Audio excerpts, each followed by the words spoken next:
Сәлем достар, менің есім Қайырбек, мен химия пәні мұғалімімін. Бүгінгі біздің тақырыбымыз физикалық және химиялық өзгерістер. Физикалық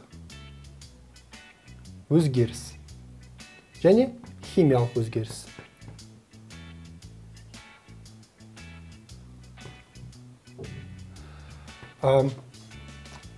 Біз өмірімізде көптеген әртүрлі өзгерістермен кездесеміз.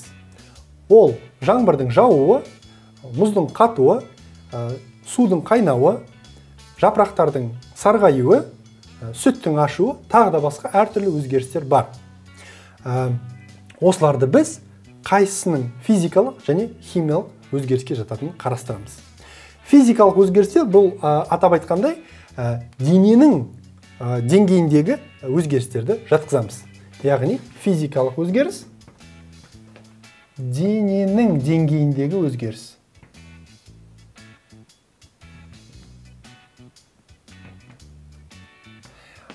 Физикалық өзгерістің барысында оның құраушы бөліктер, яғни денені не құрайды? Зат, молекула, немесе атомдар. Бұл құраушы бөліктер өзгеріске ұшырамайды. Тек қана дененің ғана пішінінде ғана, соның деңгейінде ғана өзгерістер болады.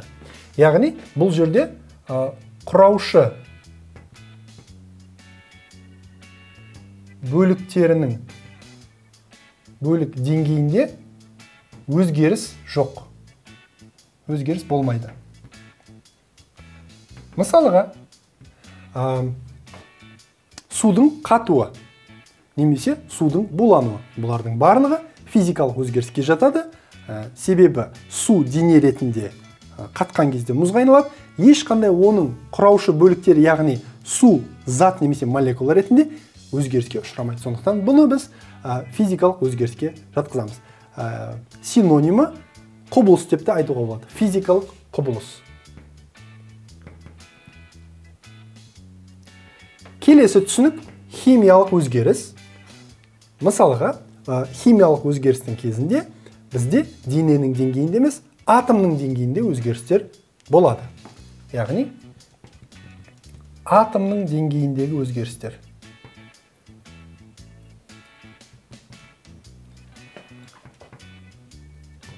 Мысалыға, дәл сол сүттің ашуы, немесе жапырақтың сарғаюы, бұлар барлығы атомның деңгейінде өзгеріс болғандықтан сүттің құрамында немесе жапырақтың құрамында бұл химиялық өзгеріске жатады. Химиялық өзгерістің синонимі химиялық реакция. Келесіде біз бұл өзгерісті атаған кезде біз өзгеріс демейміз, оны реакция дейміз. Енді мысал келтіретін болсақ. Картопты алайық. Картопты кесу. Бұл қандай өзгеріске жатады? Физикалық па, әлде химиялық па? Картопты кескен кезде оның құрамы өзгере ме? Мүмкін бір қасиеттері өзгере ме? Жоқ, өзгермегендіктен бұл физикалық құбылысқа жатады. Картопты қуыру. Қуырған кезде картоптың құрамы, қасиеті өзгере ме?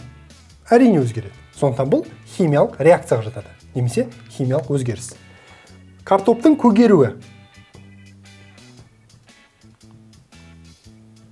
Яғни ұзақ уақыт картоп жылы бөлмеде тұрса, ол көгереді. Бұл кезде оның қасиеті, құрамы өзгере ме? Әрине өзгереді. Сондықтан бұл жерде химиялық реакция орын алады. Келесі мысалды айтатын болсақ, металл. Металлды ию немесе оның иілуі. Бұл қандай өзгеріске жатады? Металлды иген кезде оның құрамы өзгереді ме? Жоқ, сондықтан бұл физикалық өзгеріс. Немесе физикалық құбылыс. Металлдың қызуы. Металлдың қызуы. Металл қызған кезде оның құрамы өзгереді ме? Жоқ, сондықтан бұл физикалық құбылысқа жатады. Металлдың тот басуы. тот басқан кезде металдың құрамы өзгере ме?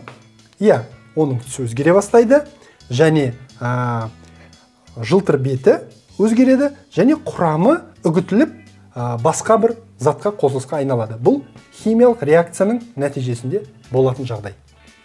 Келесі, металдың сынуы. Яғни металл сынған кезде құрамы өзгермейді, сондықтан бұл физикалық құбылыс. Және металдың балқуы. Яғни сіздер мүмкін көптеген мәрте көрген боласыздар, металды қыздырған кезде, қатты қыздырған кезде, ол агрегаттық күйін өзгертіп, сұйық формаға айналады. Балқыған кезде құрамы сақталады ма, әлде өзгереді ме? Балқыған кезде құрамы сақталады. Сондықтан бұл физикалық құбылысқа жатады. Енді химиялық құбылысқа бізде картоптың қуырылуы, картоптың көгеруі, немесе металдың тот басуы жатады екен. Сонымен химиялық өзгерістің белгілерімен танысатын болсақ. Белгілері. Қандай белгі арқылы біз химиялық реакцияның орын алғанын білеміз. Біріншісі бұл түстің өзгеруі. Түстің өзгеруі. Яғни, жапырақ сарғайғанын көретін болсақ, бұл жерде химиялық өзгерістің болғанын айтамыз. Екіншісі иістің пайда болуы. Мысалыға, жұмыртқа шіритін болса, ішінде химиялық реакция орын алды деген сөз. Келесі, тұнбаның түзілуі. Тұнба дегеніміз бұл қатты зат, ерімейтін. Мысалыға, ағашты немесе үйді әктеген кезде біз не қолданамыз? Әк суын қолданамыз. Сөндірілген әк немесе. Ол сұйық болады, онымен біз ағашты әктейміз. Біраз уақыттан кейін ол кепкеннен кейін, яғни ауаның құрамындағы көміртек диоксидімен әрекеттесіп, химиялық реакция жүреді, басқа бір минерал тұз түзеді. Яғни бұл кальций карбонатын түзеді, тұнбаның түзілуі, бұл да химиялық реакцияның белгісі. Келесі, жылудың сіңірілуі немесе бөлінуі. Бөлінуі немесе сіңірілуі. Мысалыға, қағаз бен оттек екеуі әрекеттескенде қандай процесс болады? Әрине, жану процесс болады. Жану процесі жылуды бөле жүре ме, әлде сіңіре жүре ме? Бөле жүреді. Жанудың барлық мысалдары бізде жылудың бөлінуімен жүреді. Яғни, жылу сол химиялық реакция нәтижесінде сыртқа қоршаған ортаға бөлінеді. Және сол жылудың бөлінуі немесе сіңірілуін байқау арқылы біз химиялық реакцияның болғанын айта аламыз. Химиялық реакция үшін екі нәрсе маңызды. Олардың бірінші шарт, бөлшектердің жанасуы немесе соғысуы.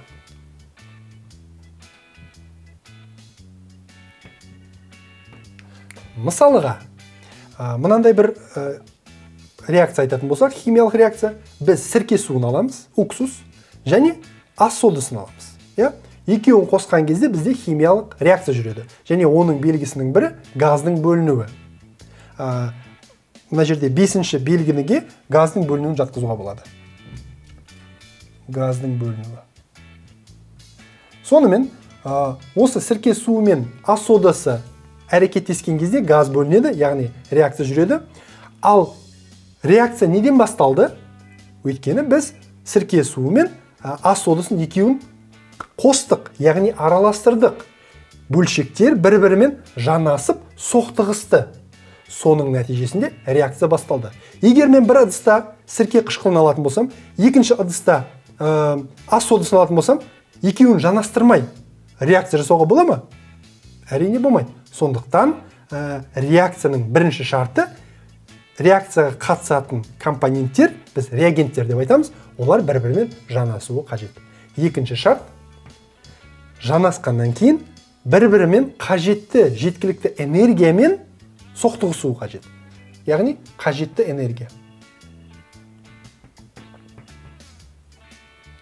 Мысалыға, біз жаңа қағаздың жануын мысал ретінде келтірдік. Яғни қағаз ауада жанады, оттектің қатысында. Біз оны білеміз. Алайда оның жануы, мен қағазды алып оттекке бетіп жанастырсам, реакция бастала ма? Жану процесі бола ма? Жоқ, болмайды. Не себепті? Өйткені қағаздың тұтануы үшін, оттекпен реакция бастау үшін оған энергия керек. Біз оған демеу жасаймыз. Қандай демеу? Яғни тұтандыру арқылы. Шырпымен немесе басқа бір әдіспен тұтандыру арқылы оған біз минималды энергияны береміз. Содан ол реакция басталады. Әрі қарай ол жылуды бөле отырып, өзіне қажетті энергияны шығарып отырады. Сонда реакция үздіксіз жалғаса береді. Сонымен, балалар, бүгін біз физикалық және химиялық өзгерістермен таныстық. Физикалық өзгерістер бұл дененің деңгейіндегі өзгерістер, бірақ құраушы бөліктері деңгейінде өзгеріс болмайтын құбылыстар. Химиялық өзгеріс бұл атомның деңгейіндегі өзгерістер. Біз оларды химиялық реакция деп айтамыз. Оларға картоптың қуырылуы, көгеруі, немесе металдың тот басуы, немесе жапырақтардың сарғаюы, сірке қышқылы мен ас содасының әрекеттесуі, қағаздың жануы жатады екен. Ал физикалық өзгерістерге бұл денелердің иілуі, сынуы, майысуы, кесілуі, балқуы, қайнауы жатады. Бірақ олардың құрам бөліктері өзгеріске ұшырамайды. Сонымен біздің осы сабағымыз аяқталды. Сұрақтарыңыз болса міндетті түрде жазыңыздар, мен жауап беруге дайынмын. Сау болыңыздар.